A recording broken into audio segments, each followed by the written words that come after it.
네, 6월 23일 월요일 기도를 돕는 주사랑 매일 묵상. 매주 월요일은 팀 켈러의 기도를 통해서 기도의 원리를 배워보는 시간입니다. 우리가 지금 계속 월요일마다 이제 기도를 분별하라 할 때 이제 Understanding Prayer에서 기도라는 것은 두 가지, 하나는 대화, conversation이고 하나는 하나님과의 경험, 만남이죠. encounter라고 얘기합니다. 하나님과 대화로서의 기도가 있고 하나님을 이제 직접 경험하는 그런 기도가 있는데, 그러니까 encountering God에서 이제 우리가 어떤 하나님을 만나느냐 할 때 기도의 대상이죠. 그래서 우리가 만나는 대상이 누구냐 했을 때 처음에 이제 삼위일체 하나님이라고 얘기를 했고, 그다음에는 우리가 성부 하나님, 하나님 아버지, 그다음에 지금 그 자녀로서 만나는 것, 그리고 지금 우리가 그 어 성령님, 우리를 그 양자로 삼아 주시는 그런 성령님을 지금 우리가 만난다. 지금 그 내용입니다. 성령님에 대한 내용. 다음 주는 예수님에 대한 내용이겠죠. 에베소서 2장 18 절에 보면 이는 그로 말미암아 우리 둘이 한 성령 안에서 아버지께 나아감을 얻게 하려 하심이라 하면서, 예수를 믿을 때 우리가 성령 안에서 하나님 아버지께 나아갈 수 있는 특권을, 이제 기도할 수 있는 특권을 주셨다, 그렇게 얘기합니다. 성령께서. 그것을 이 조나단 에즈워드는 기도는 그저 믿음을 음성으로 표현하는 행위일 뿐이다. 우리의 믿음을 음성으로 그렇게 표현하는 거다. 그래서 참 믿음을 가진 이들은 누가 시키지 않아도 기도하고 싶어진다. 이것이 정상이죠. 기도란 성령을 통해 들을 수 있는 소리로 변화된 믿음을 가리키기 때문이다 해서, 기도하고 싶은 삶의 충동을 성령께서 우리에게 부어 주십니다. 그렇지 않으면 인간의 힘과 능력으로 살아가야 되는 거죠. 그러니까 내 힘과 내 능력으로 살아가서 기도하지 않고 살아가는 삶은 보이는 세상에서 보이지 않는 하나님을 경험할 수가 없습니다. 그냥 내 뜻대로 내가 원하는 삶을 내가 원하는 방식으로 살아가는 거니까 삶이 재미가 없죠. 기도는 그 하나님의 능력, 하나님의 그 은혜를 우리가 받는 도구인 거죠. 그래서 기도하고 싶은 마음이 드는 것이 이제 크리스찬의 정상적인 삶이다, 그렇게 얘기합니다. 그래서 우리가 기도를 배워야 되죠. 로마서 8장 14 절은 무릇 하나님의 영으로 인도함을 받는 사람은 하나님의 아들이라. 그래서 그 하나님의 아들은 무서워하는 종의 영이 아니라 양자의 영을 받았죠. 그 아들이 되는 영. 그래서 우리가 성령으로 말미암아 하나님을 아빠, 아버지, 아빠 이렇게 부르짖는다는 거예요. 그러니까 성령이 친히 우리의 영과 더불어서 우리가 하나님의 자녀인 것을 증언해 주십니다. 내가 하나님의 자녀 맞나? 아닌가? 그것을 내적인 확신을 누가 주시느냐? 성령께 주시는 거예요. 그래서 우리가 아빠 이렇게 부를 수 있습니다, 하나님을. 하나님의 애정어린 관심을 받은 거룩한 자녀들에게 성령님은 두려움이 아니라 자신감을 채워주시죠. 새벽 4시에 아무렇지 않게 전화를 걸 수 있는 그런 사람이 누굽니까? 자식이죠. 그럼 부모님에게 그렇게 전화 걸 수 있습니다. 그것이 그 자녀로서의 그 뭐라고 할까요? 자녀됨의 특권 같은 거겠죠. 성령님은 아빠, 아버지라고 부르게 하신다. 그러니까 아빠, 아버지 이렇게 부르게 하시는 거잖아요.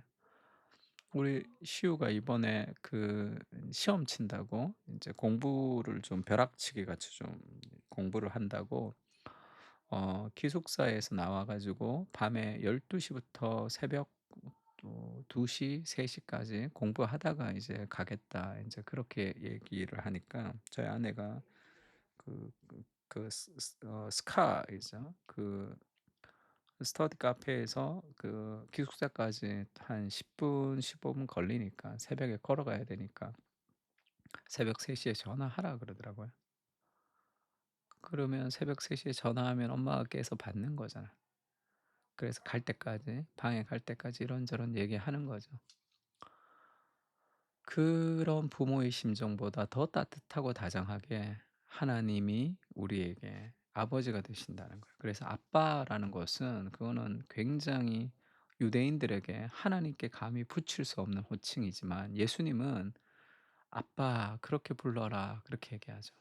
하나님이란 이름도 두려워서 함부로 쓰지 못했던 그 유대인들에게 예수님은 "하나님이 너희 아빠야." 그렇게 우리에게 얘기해 주고 있습니다. 그 친밀함을 얘기해 주는 거죠. 기도는 긴급 구조를 요청하는 조명탄을 쏘아 올리거나 절박하고 조마조마한 심정으로 도박을 벌이는 분위기는 분위기가 아니고 분위기인데 분위기라고 잘못 쓴 것 같은데 그것은 찾아볼 수가 네, 분위기 바뀌었죠. 예, 찾아볼 수가 없습니다. 성령님은 우리와 하나님의 관계가 공로나 업적이 아니라는 거죠. 그냥 실존적이고 내면적인 확신. 나 하나님의 자녀야 심어 주신다는 거예요. 성령님은 신학적인 명제를 자신감과 기쁨으로 바꾸신다. 신학적 명제가 뭐죠? 너는 하나님의 자녀야라는 그 명제는 아무런 의미가 없습니다. 우리에게 마음에 와닿지가 않잖아요. 성령께서 '아 정말 나 하나님의 자녀구나. 아빠라고 전능하신 하나님을 부를 수 있구나.'라는 자신감과 기쁨을 성령께서 우리에게 주셔야 되는 거죠. 우리가 부르짖을 때 마치 아프다고 울부짖는 자녀를 대하는 아빠 엄마처럼 뜨거운 사랑과 관심으로 응답하신다. 그리스도를 부르는 모든 이들은 언제나 애정어린 환대를 받을 수 있다는 믿음을 품고 달려갈 수 있다. 언제나 내가 아빠라고 부를 때 애정어린 환대의 마음을 가지고 나를 바라보시는 그 아버지가 계시다는 거죠. 성령께서 우리에게 그 마음을 주신다는 거.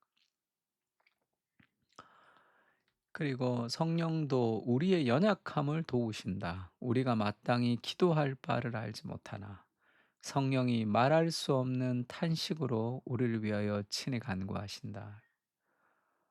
마음을 살피시니가 성령의 생각을 아시나니 이는 성령이 하나님의 뜻대로 성도를 위하여 간구하심이니라. 우리가 알거니와 하나님을 사랑하는 자 곧 그의 뜻대로 부르심을 입은 자들에게는 모든 것이 합력하여 선을 이룬다. 그렇게 얘기하죠. 성령께서 우리를 그렇게 인도해 주십니다. 우리가 연약하다라는 말은 뭐 어떤 특별한 어떤 부분이 약하다는 것이 아니라 이 땅을 살아가는 인간의 모든 삶 전체를 표현하는 겁니다. 피조 세계가 탄식하는 세상 우리가 살아가는 거잖아요. 우리가 기도를 드릴 때 우리의 모든 탄식을 합력해서 가장 좋은 것으로 하나님이 주신다는 거예요. 하나님 우리의 기도를 어떻게 응답하시는가? 내가 모든 것을 다 알고 있을 때 이렇게 응답할 것이라는 그것을 우리에게 주신다. 틴켈러 그렇게 얘기한 적이 있습니다.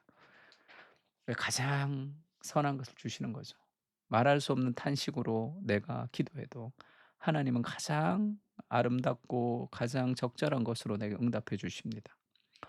기도는 한 사람 한 사람의 삶을 하나님이 원만하게 이끌고 계시며 나쁜 일들도 결국은 유익한 열매를 맺으며 좋은 선물들을 결코 가둬가지 거둬가지 않으실 뿐 아니라 앞으로 더 멋진 미래가 찾아오리라는 점을 또렷이 확인시켜 주는 중요한 도구다. 어떤 나쁜 일도 우리 인생에 가장 아름답게 선으로 역사할 겁니다. 그것을 기대하는 거죠. 왜냐하면 하나님이 선하신 분이시기 때문에. 그리고 모든 것을 합력하여 선을 이루어 주신 분이기 때문에 그 확신과 자신감이 성령께서 우리에게 주시는 기도의 동기가 되는 겁니다. 그래서 우리가 로마서 8장 14 절부터 24 절까지인데 이 구절을 쭉 읽으면서 함께 좀 기도하면 좋을 것 같아요. 성령께서 우리를 위해서 말할 수 없는 탄식으로 기도하신다. 아빠 아버지라 우리를 부르게 하신다. 그런 담대한 믿음을 가지고 우리가 함께 좀 기도했으면 좋겠습니다. 다 같이 기도하겠습니다.